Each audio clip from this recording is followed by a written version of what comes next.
그날도 딸이 출장을 갔었습니다. 생각해보니 최근 몇 달은 자주 그랬습니다. 해외 영업일이 늘었다고 했거든요. 서울 올라온 지 5년 저는 딸 부부가 사는 아파트에 자주 올라갔습니다. 자식 챙기는 건 엄마의 역할이니까 그게 당연하다고 생각했습니다.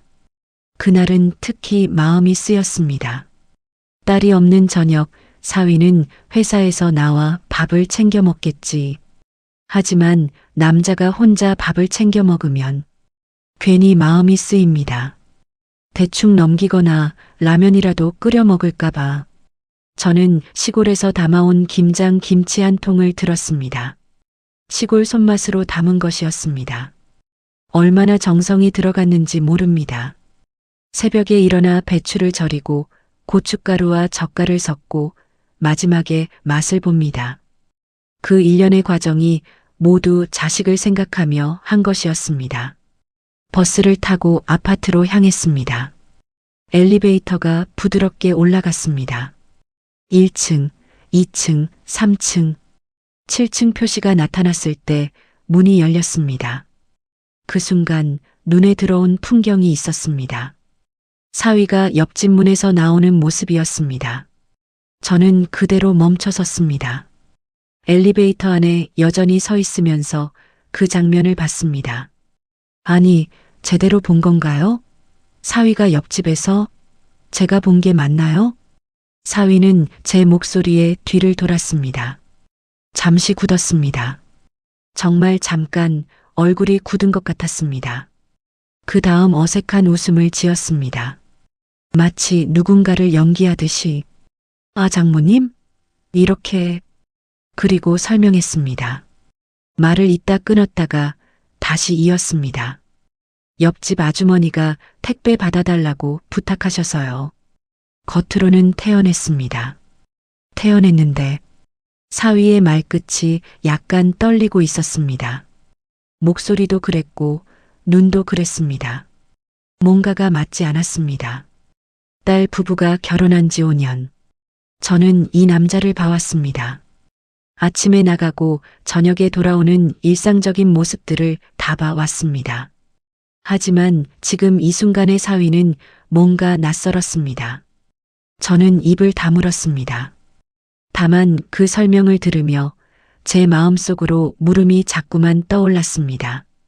택배 부탁을 왜 집안에서 하지? 문 열고 나와서 하면 되는데.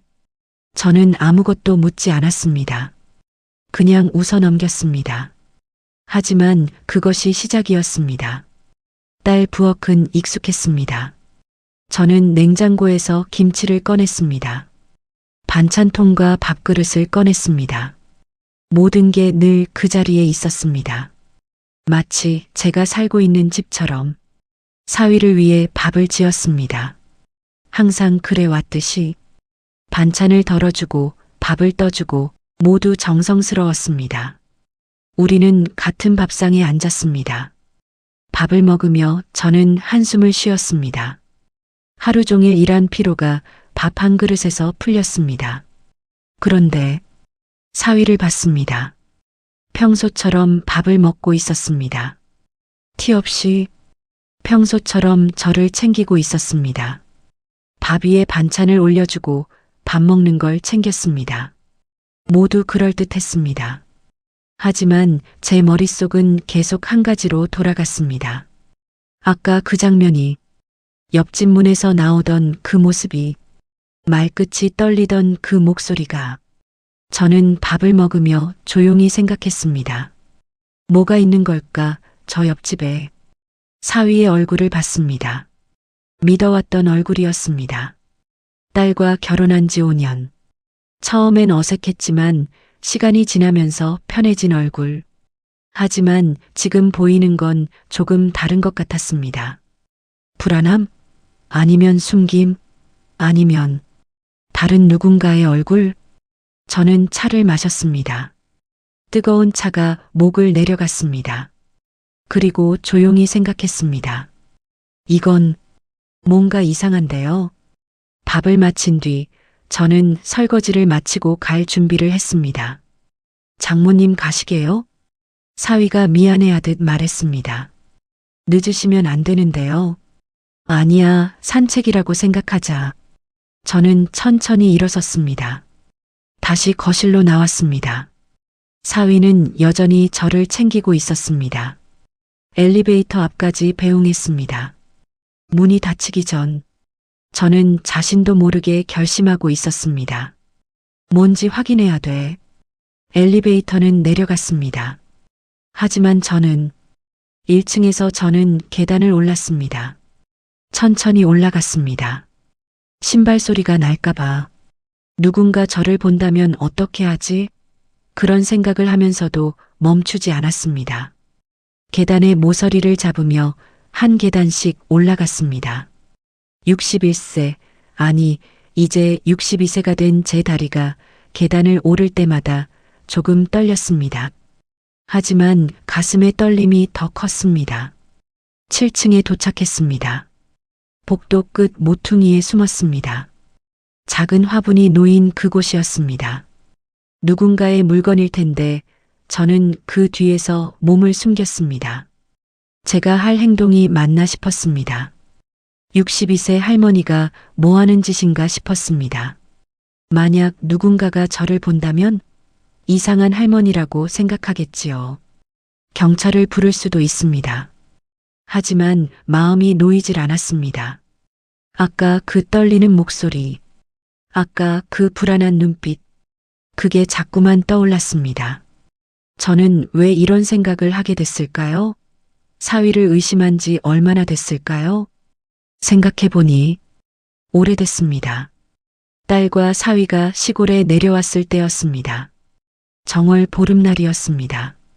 딸이 사위를 데려와 우리 집에서 밥을 해먹고 있었습니다. 저는 주방에서 밑반찬을 준비했습니다. 사위는 거실에서 TV를 봤습니다. 딸은 주방과 거실을 오갔습니다. 그때였습니다. 사위의 휴대폰이 울렸습니다. 딸이 물었습니다. 여보, 전화. 사위가 핸드폰을 봤는데 뭔가 재빨리 내려놨습니다. 마치 뜨거운 것을 놨듯이. 아, 회사 일이네. 나중에 다시 전화할게. 그리고 휴대폰을 뒤집었습니다. 화면이 보이지 않게. 딸은 신경 쓰지 않았습니다. 하지만 저는 봤습니다. 그 재빠른 움직임을, 그 불필요한 긴장을. 그리고 얼마 전 딸이 저를 찾았습니다. 엄마, 우리 아이 안 가지기로 했어. 남편과 얘기했는데 우리 둘 다 같은 생각이었어. 저는 밥을 퍼면서 물었습니다. 그래, 진짜? 응. 아이 없이 우리 둘이서 잘 지낼 수 있을 것 같아. 남편도 그렇대. 딸은 웃으며 말했습니다. 정말 기뻐하는 듯 했습니다. 하지만 저는 생각했습니다. 남자가 정말 아이를 안 가지고 싶어 할까요? 어쩌면 다른 이유가 있는 건 아닐까요? 그때는 제가 너무 의심이 많나 싶었습니다. 딸이 행복해 보였으니까요. 하지만 지금 이 복도에서 기다리고 있으니 그 의심이 맞았을 수도 있다는 생각이 들었습니다. 저는 기다렸습니다. 5분, 10분. 복도는 조용했습니다. 저 멀리서는 누군가의 TV 소리가 들렸고 아래층에서는 엘리베이터 소리가 났습니다. 하지만 아파트라는 게 이런 건가요? 누가 누구와 살고 있는지도 모르면서 벽 하나 사이에서 살고 있습니다. 저는 딸과 처음 만난 사위를 떠올렸습니다. 5년 전 첫 만남. 딸이 사위를 소개해줬을 때였습니다. 카페에서 만났습니다. 딸이 원했거든요. 시골집에서가 아니라 서울 카페에서. 그때의 사위는 정말 모범적인 남자였습니다. 깔끔한 옷, 좋은 매너, 딸을 바라보는 따뜻한 눈빛. 안녕하세요. 김서진을 잘 부탁드립니다. 저는 그 인사에 마음이 놓였습니다. 우리 딸 행복하게 해줘. 제 말에 사위는 웃으며 대답했습니다. 그럼요. 최선을 다하겠습니다. 그 웃음이 진짜 웃음이었나요? 아니면 처음부터 거짓이었나요? 이 생각을 하니 가슴이 철렁했습니다. 그때였습니다. 사위가 딸 집 문을 열고 나왔습니다. 저는 숨을 참았습니다. 정말 숨을 잠깐 쉬지 않았습니다. 마치 그렇게 하면 제가 보이지 않을 거라고 생각한 것처럼 사위는 다시 한번 그 옆집 문 쪽으로 걸어갔습니다. 마치 자신의 집으로 가는 것처럼 자연스럽게, 마치 늘 가는 길처럼 그 걸음걸이가 저를 더욱 무섭게 했습니다. 처음이 아니라는 뜻이었으니까요. 수없이 반복된 길이었으니까요. 노크 2번. 그 소리만으로도 저는 알았습니다. 이건 가족 간의 방문이 아니었습니다. 노크도 서툴렀습니다. 마치 누군가를 불러내는 노크였습니다. 잠시 후 문이 열렸습니다. 누군가 사위를 안으로 들였습니다. 그 안쪽을 보고 싶었습니다. 하지만 볼 수 없었습니다.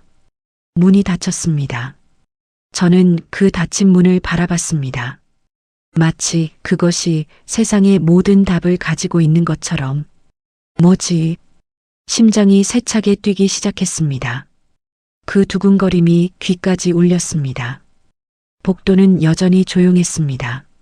하지만 그 조용함 속에서 저는 무언가가 무너지는 소리를 들었습니다.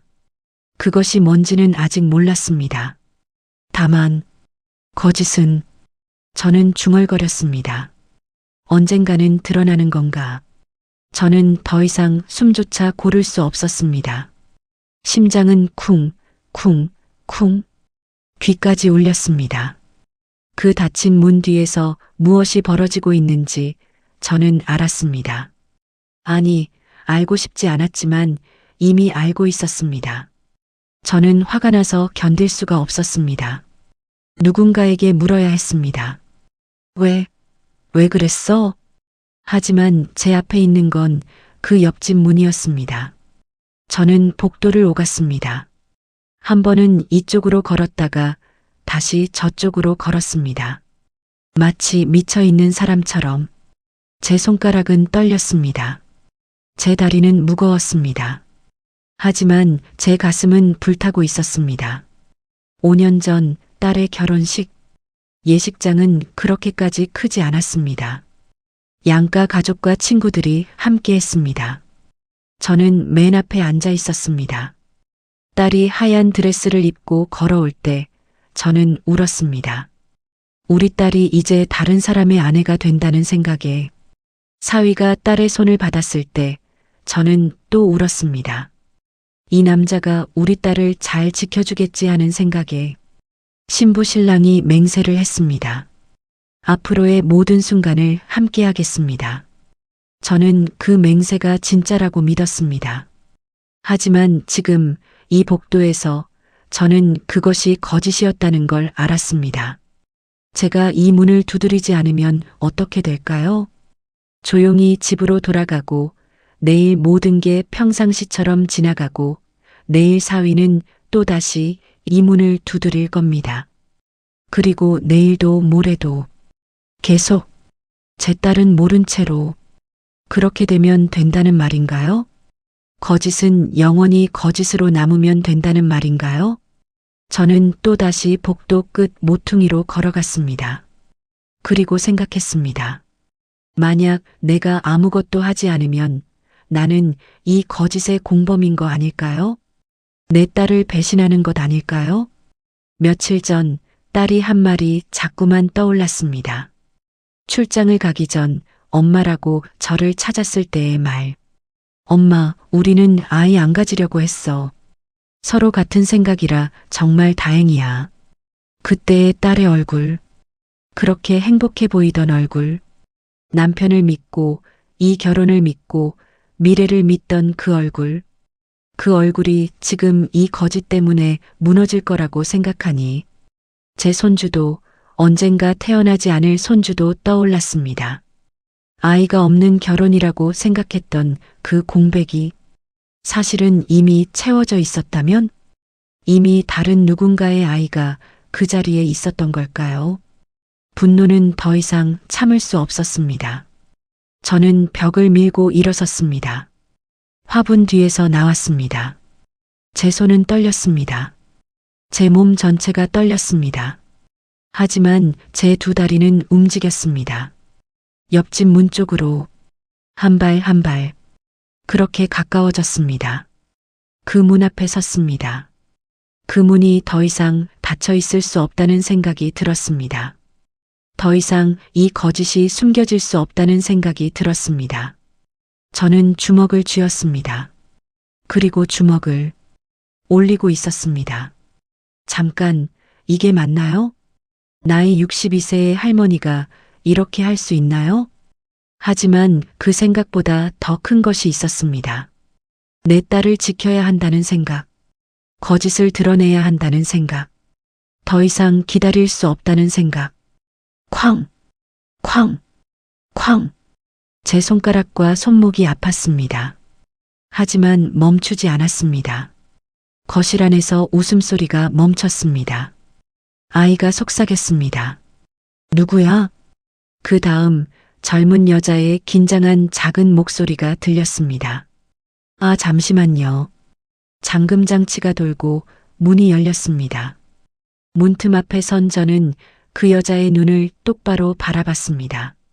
그 표정은 읽기 쉬웠습니다.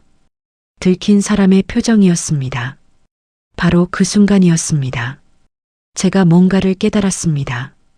저는 벌써 돌아올 수 없는 지점에 와 있었다는 걸, 이제 더 이상 침묵할 수 없다는 걸, 모든 게 바뀔 거라는 걸. 뒤에서 사위가 다가오며 말했습니다. 장모님? 그 목소리가 떨리고 있었습니다. 이제 그의 분명하고 안정적이던 목소리는 영원히 돌아오지 않을 것 같았습니다.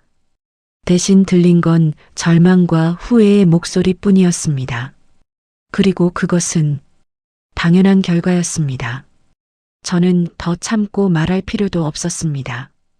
이미 모든 게 눈에 보였습니다.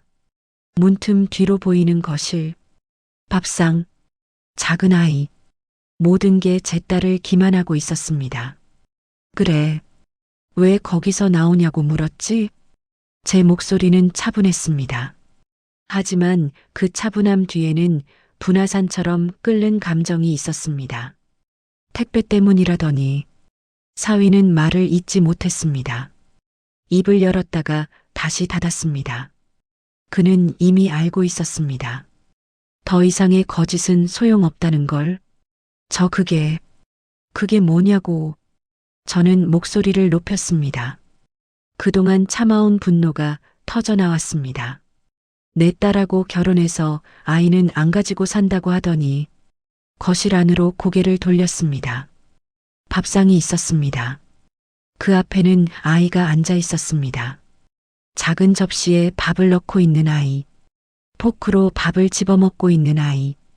그 아이를 보면서 저는 깨달았습니다. 이 아이가 얼마나 자연스럽게 이 집의 일부가 되어 있는지, 이 아이가 얼마나 이 식탁에 익숙한지, 마치 매일 여기서 밥을 먹던 아이처럼. 저는 손가락으로 그 장면을 가리켰습니다. 저게 뭐냐고. 제 목소리가 아파트 복도에 울려 퍼졌습니다. 옆집 젊은 여자는 입술을 깨물었습니다. 그녀는 제 말이 맞다는 걸 압니다. 그녀는 이미 죄책감으로 가득 차 있습니다. 하지만 죄책감은 행동을 바꾸지 못했습니다. 죄책감은 이 상황을 멈추지 못했습니다. 그녀는 여전히 여기 있습니다. 사위는 여전히 왔다 갔다 합니다. 그리고 제 딸은 여전히 모르고 있습니다.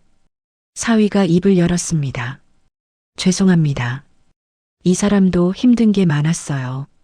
그 말 한마디가 저를 더 화나게 했습니다. 상대방을 위해주는 척하는 그 말, 다른 여자를 감싸려는 그 태도. 제 딸은 어떻게 됩니까? 제 딸의 힘든 마음은? 제 딸의 배신감은? 힘든 건 내 딸이지. 제 목소리가 떨렸습니다. 새벽까지 일하고 출장 다니며 이 가정 지키는 건 내 딸이라고.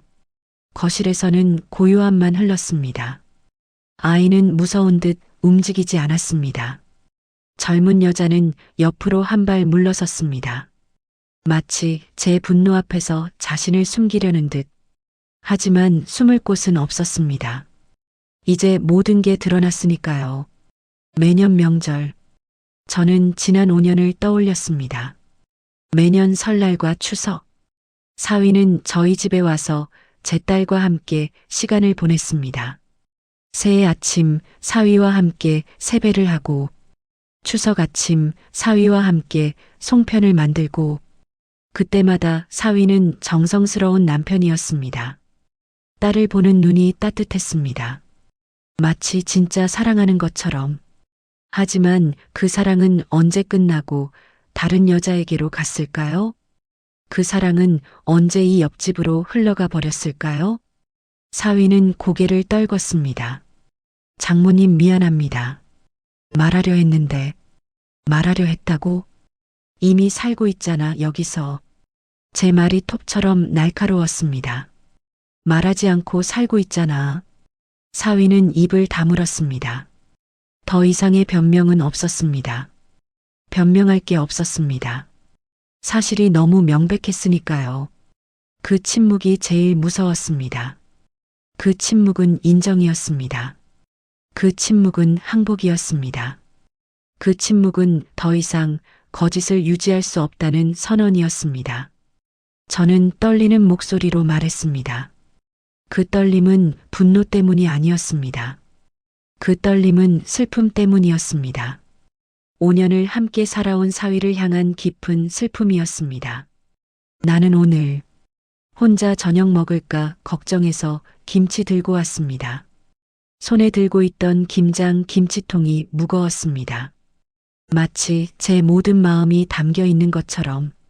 그 김치는 새벽에 일어나 만든 것이었습니다. 배추를 절이고 고춧가루와 젓갈을 섞으면서 저는 뭘 생각했을까요? 아마 딸의 남편이 혼자 밥을 먹을까봐 걱정했을 겁니다. 자식을 챙기는 엄마의 마음으로. 그런데 그 자식 같던 사위가 이렇게 딸을 배신하고, 그런데 넌 내 딸 버리고 여기서 가족 놀이하고 있었어. 제 목소리에는 절망이 가득했습니다. 그것은 분노만이 아니었습니다. 그것은 깨달음이었습니다. 내가 얼마나 잘못받는지에 대한 깨달음.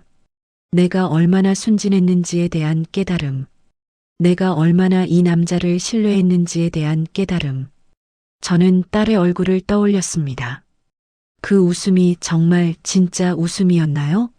아니면 그 안에 이미 슬픔이 숨어 있었나요? 혹시 딸이 이미 뭔가를 알고 있었던 건 아닐까요? 그런데 남편을 믿고 싶어서, 결혼을 지키고 싶어서 그 거짓에 동조했던 건 아닐까요? 생각할수록 가슴이 아팠습니다. 사위는 손으로 얼굴을 감쌌습니다. 몸이 흔들렸습니다. 마치 누군가 뺨을 세차게 내려치는 것처럼. 하지만 저는 냉정했습니다. 냉정해야만 했습니다. 만약 여기서 약해지면 제 딸이 다시 이 남자를 용서하려 할 수도 있었으니까요. 지금 너를 용서하면 내 딸의 인생은 끝이야. 문가에서 한 발 뒤로 물러섰습니다. 그 한 발이 마치 선을 긋는 것처럼 느껴졌습니다. 더 이상의 거리, 더 이상의 연결고리, 더 이상의 신뢰. 이제 내가 이 집 문을 닫는 순간 우리 사이도 끝이야. 그 말에는 돌이킬 수 없음이 있었습니다. 그것은 협상이 아니었습니다. 그것은 끝의 선언이었습니다. 5년의 장모와 사위의 관계가 이 한마디로 끝난다는 선언. 사위의 얼굴이 일그러졌습니다. 마치 세상이 무너지는 것처럼. 실제로 그의 세상이 무너지고 있었습니다. 회사에서의 지위, 가정에서의 평온, 장모로부터의 신뢰, 그 모든 게 이 순간에 무너지고 있었습니다. 장모님 제발. 하지만 저는 그 말을 끊었습니다. 내 딸한테 내가 직접 말한다. 그 한마디를 남기고 저는 뒤돌아섰습니다. 더 이상 이 남자를 볼 필요가 없었습니다. 저는 뒤돌아섰습니다. 그리고 걸어갔습니다. 복도를 통해 엘리베이터 방향으로. 뒤를 돌아보지 않았습니다. 문은 닫히지 못하고 허공에 반쯤 열린 채 멈춰 있었습니다. 마치 누군가 더 나올 것을 기다리듯이, 혹은 누군가 다시 돌아올 것을 기다리듯이. 하지만 저는 돌아가지 않았습니다. 문이 열린 그곳에서 여자와 사위의 흐릿한 목소리, 아이가 무언가를 이해하지 못하는 웃음소리, 그 소리들이 복도 쪽으로 흘러나왔습니다. 저는 계속 걸었습니다. 그 소리가 점점 작아졌습니다. 저는 엘리베이터 버튼을 지그시 눌렀습니다. 손가락이 떨렸습니다. 이 떨림은 여전히 분노 때문이 아니었습니다. 이것은 해방감 때문이었습니다. 모든 게 끝났다는 해방감. 더 이상 이 거짓을 혼자 짊어질 필요가 없다는 해방감. 눈물이 떨어지기 시작했습니다. 제 눈에서 천천히, 하지만 확실하게, 딸아. 저는 중얼거렸습니다. 이제 잘못된 사람을 버릴 시간이야. 저는 사위와 처음 만난 날을 떠올렸습니다. 카페에서 깔끔한 옷, 좋은 매너, 딸을 바라보는 따뜻한 눈빛. 안녕하세요. 김서진을 잘 부탁드립니다. 그 인사가 진짜였을까요? 그 눈빛이 진짜였을까요? 아니면 처음부터 다 거짓이었을까요? 5년 전 결혼식의 장면이 떠올랐습니다. 신부 신랑이 맹세를 합니다. 앞으로의 모든 순간을 함께 하겠습니다. 그 맹세가 얼마나 빨리 깨졌는지 아마 그때부터 이미 깨지고 있었을 것 같습니다. 엘리베이터가 올라오고 엘리베이터 표시가 나타났습니다. 1층, 2층, 3층, 점점 올라오고 있었습니다. 저는 그것을 기다렸습니다. 거짓은, 저는 중얼거렸습니다. 언젠가는 드러나는 거야. 엘리베이터 문이 열렸습니다. 저는 그 안으로 들어갔습니다. 그리고 아래층으로 향했습니다. 제 딸을 만나러, 진실을 전하러, 그리고 함께 무너진 것을 다시 세우기 위해. 엘리베이터 안에서 저는 거울에 비친 제 모습을 봤습니다. 62세의 할머니, 염색한 머리 사이로 보이는 흰 머리카락, 주름진 얼굴. 하지만 그 눈은 흔들리지 않았습니다. 이제 제가 해야 할 일을 알았으니까요. 더 이상 이 거짓의 공범이 되지 않겠다고 다짐했으니까요. 엘리베이터 밖에서는 여전히 무언가가 들렸습니다. 옆집의 목소리. 하지만 이제 그건 제 딸과는 상관없는 것이었습니다. 제 딸은 이제 그 거짓으로부터 자유로워질 거니까요. 아파할 거지만, 슬플 거지만, 하지만 자유로워질 거였습니다. 시간이 느렸습니다. 하지만 확실했습니다. 제가 지금 하는 이 일이 맞다는 것, 제 딸을 위한 일이라는 것, 최후의 모성애가 아니라 정의라는 것. 저는 떨리는 손으로 휴대폰을 꺼냈습니다. 전화를 걸었습니다. 딸이 받았습니다. 목소리는 밝았습니다. 여보세요, 엄마. 출장 아직 안 끝났는데. 딸의 밝은 목소리가 들리는 순간 가슴이 더 찢어졌습니다. 저는 잠시 말을 잇지 못했습니다. 엄마 무슨 일 있어? 딸도 뭔가 이상함을 느꼈습니다. 저는 천천히 말했습니다. 너 집으로 들어와. 지금 바로. 무슨 일인데 그래? 저는 한번 깊게 숨을 쉬었습니다. 내 남편, 다른 곳에서, 다른 사람과 함께 살고 있었어. 전화 너머에서 숨이 멎는 소리만 들렸습니다. 그 침묵이 길었습니다. 뭐? 딸의 목소리가 떨렸습니다. 눈물이 떨어지는 소리까지 들렸습니다. 그날 밤, 딸은 새벽에 집에 도착했습니다. 제가 있는 호텔에서 딸을 만났을 때 딸의 표정은 세상이 무너진 사람의 얼굴이었습니다.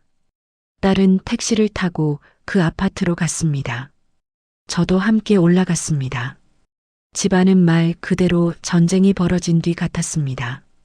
사위와 딸의 싸움, 비명, 절규.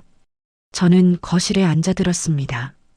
내 딸이 저 지독한 진실을 이제야 알게 되었구나. 방 안에서 사위가 소리치며 말했습니다. 아이 때문에 그랬어. 내가 버릴 수가 없었다고. 딸은 냉정하게 받았습니다. 내가 아는 결혼은 둘이서 지키는 거야. 이렇게 셋이서 몰래 꾸리는 거 아니라고. 그 울음이 더 길어지고 더 커지다가 결국 가라앉았습니다. 마치 모든 힘이 빠져나가는 소리였습니다. 회사에서 터진 불길. 며칠 뒤 사위의 회사에도 소문이 돌았습니다.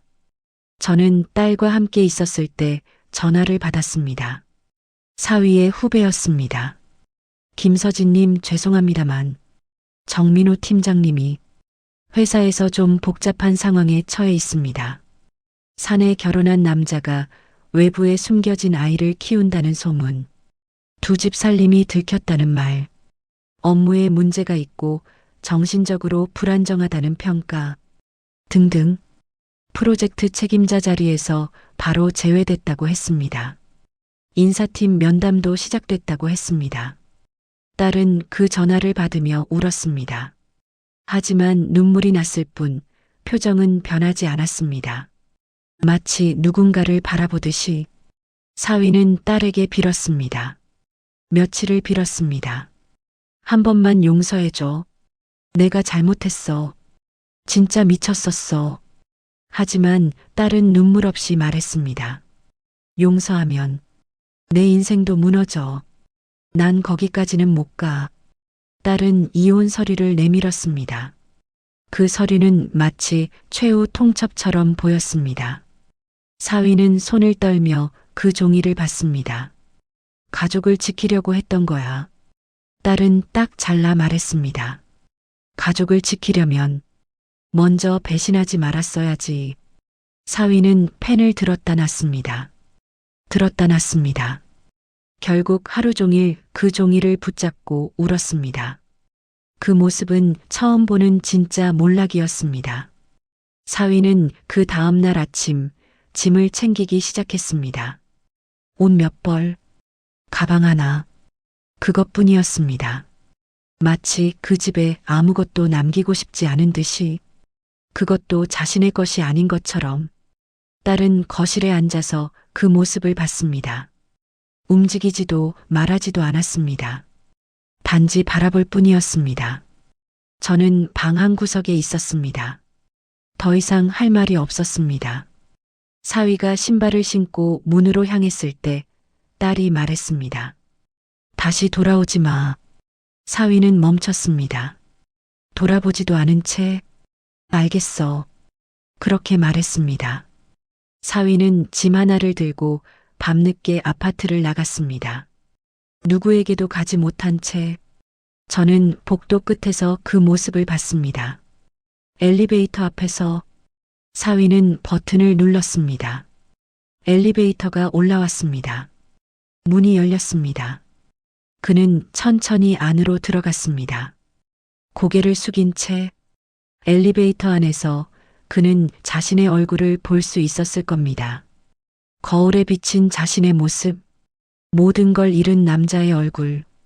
그 문이 닫혔습니다. 그리고 그는 내려갔습니다. 시간이 지났습니다. 계절도 지나갔습니다. 딸은 그 아파트에서 나왔습니다. 새 집을 구했습니다. 크지도 작지도 않은 혼자 충분한 공간이었습니다. 사위 없이 딸은 다시 일상으로 돌아가려 애썼습니다. 집안에서 사위의 물건이 치워질 때마다 딸은 울었습니다. 하지만 울면서도 말했습니다. 엄마, 이제 나도 내 삶을 다시 꾸려볼게. 저는 딸의 손을 잡았습니다. 그래, 이제부터는 너한테 상처 줄 사람 없는 삶으로 가자. 딸이 물었습니다. 엄마 혹시 후회해? 그날 그 문을 두드린 것. 저는 잠시 생각했습니다. 분노로 시작했던 그 순간을 떠올렸습니다. 사위를 파괴했고 딸을 고통에 빠뜨렸고 모든 것이 무너졌던 그 순간을. 하지만 후회는 없습니다. 저는 답했습니다. 거짓된 사랑이 더 오래 깨지지 않는 게 가장 무서운 거니까. 딸은 고개를 끄덕였습니다. 그리고 새 집에 부엌에서 함께 김장을 담기 시작했습니다. 이번엔 온전한 진실 위에 담는 것이었습니다. 새벽까지 준비했습니다. 배추를 절이고 고춧가루와 젓갈을 섞고 마지막에 맛을 봤습니다. 그 일련의 과정에는 더 이상 거짓이 없었습니다. 다만 진실만 있었습니다.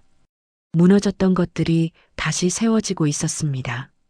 천천히, 하지만 확실하게. 거짓은 언젠가는 드러나는 거야. 저는 김치를 담으며 중얼거렸습니다. 그래서 넌 절대 거짓을 품으면 안 돼. 딸은 제 옆에서 조용히 웃었습니다. 그 웃음이 진짜 웃음이었습니다. 다시 찾은 웃음이었습니다. 창밖으로는 새로운 계절이 시작되고 있었습니다. 이 이야기는 여기까지입니다. 끝까지 함께 해주셔서 감사합니다. 행복한 하루 되세요.